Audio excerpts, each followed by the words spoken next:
എല്ലാ പ്രിയ വിദ്യാർത്ഥികൾക്കും പുതിയൊരിലേക്ക് സ്വാഗതം. +2 പബ്ലിക് എക്സാം 2026 എക്സാം തോറ്റാൽ അടുത്ത പരീക്ഷ ജൂണിൽ പരീക്ഷ ഉണ്ടാകും. തോറ്റ പരീക്ഷകൾ എങ്ങനെ കണ്ടെത്താം? വിശദമായ വാർത്തയിലേക്ക് തന്നെ പോകാം. ആദ്യമായി ടീച്ചർ കാണുന്ന വിദ്യാർത്ഥി സുഹൃത്തുക്കളുണ്ടെങ്കിൽ തീർച്ചയായും അടിക്കേണ്ട മറക്കണ്ട. സബ്സ്ക്രൈബ് ചെയ്ത് കൂടെ പറയാൻ പ്രത്യേകം ശ്രദ്ധിക്കുക. സബ്സ്ക്രൈബ് ചെയ്ത നോട്ടിഫിക്കേഷൻ ബെല്ലേക്കുള്ള ഓപ്ഷൻ എനേബിൾ ചെയ്യുക. ചാനൽ വീഡിയോസ് നിങ്ങൾക്ക് ഉപകാരപ്രദമാകുന്നുണ്ടെങ്കിൽ തീർച്ചയായും ഒന്ന് ലൈക്കും കൂടി ചെയ്യുക. അതുപോലെ നിങ്ങളുടെ സുഹൃത്തുക്കളിലേക്ക് ഷെയർ ചെയ്ത് കൊടുക്കാനും കൂടി പ്രത്യേകം ശ്രദ്ധിക്കാം. അതുപോലെ നമ്മുടെ ചാനൽ വാട്സാപ്പ് ചാനൽ ജോയിൻ ചെയ്യാൻ ആഗ്രഹിക്കുന്ന വിദ്യാർത്ഥികൾ വാട്സാപ്പ് ചാനൽ കൂടെ ഒന്ന് ജോയിൻ ചെയ്യാനുള്ള ലിങ്ക് അന്ന് ഡിസ്ക്രിപ്ഷൻ ബോക്സിൽ നൽകുന്നതായിരിക്കും.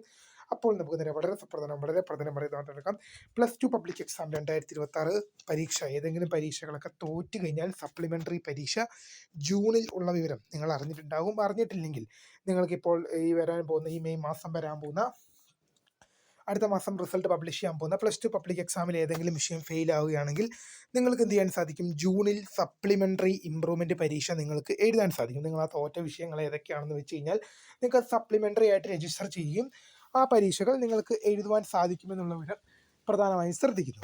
ഏതെങ്കിലും ഒരു വിഷയം നിങ്ങൾക്ക് ഇമ്പ്രൂവ്മെൻറ്റ് ചെയ്യാൻ സാധിക്കും. അതുപോലെ തന്നെ നിങ്ങൾ തോറ്റ വിഷയങ്ങൾ സപ്ലിമെൻ്ററി ആയിട്ട് നിങ്ങൾക്ക് രജിസ്റ്റർ ചെയ്യാം. അതേപോലെ തന്നെ ഏതെങ്കിലും ഒരു വിഷയം നിങ്ങൾക്ക് എന്ത് ചെയ്യാൻ സാധിക്കും? ഇമ്പ്രൂവ്മെൻറ്റിൽ രജിസ്റ്റർ ചെയ്യാൻ സാധിക്കുമെന്നുള്ളത് പ്രധാനമായും നിങ്ങളെ ശ്രദ്ധയിൽപ്പെടുത്തിക്കൊള്ളുകയാണ്. അപ്പോൾ പ്രധാനമായും വിദ്യാർത്ഥികൾ ശ്രദ്ധിക്കേണ്ടത് എന്താണ്? തോറ്റ വിഷയങ്ങൾ കണ്ടെത്താം. നിങ്ങളവിടെ റിസൾട്ട് വരുമ്പോൾ നിങ്ങൾ ജയിച്ചോ തോറ്റോ എന്നുള്ളത് തോറ്റ വിഷയങ്ങൾ എങ്ങനെ കണ്ടെത്താമെന്ന് വെച്ച് കഴിഞ്ഞാൽ ജയിച്ചെങ്കിൽ അവിടെ പാസ്, തോറ്റെങ്കിൽ അവിടെ ഫെയിൽ എന്നൊരു സ്റ്റാറ്റസ് നിങ്ങൾക്ക് അവിടെ കാണാൻ സാധിക്കും. അപ്പോൾ എന്തായാലും ജയിച്ചാലും തോറ്റാലും എന്ത് ചെയ്യാം?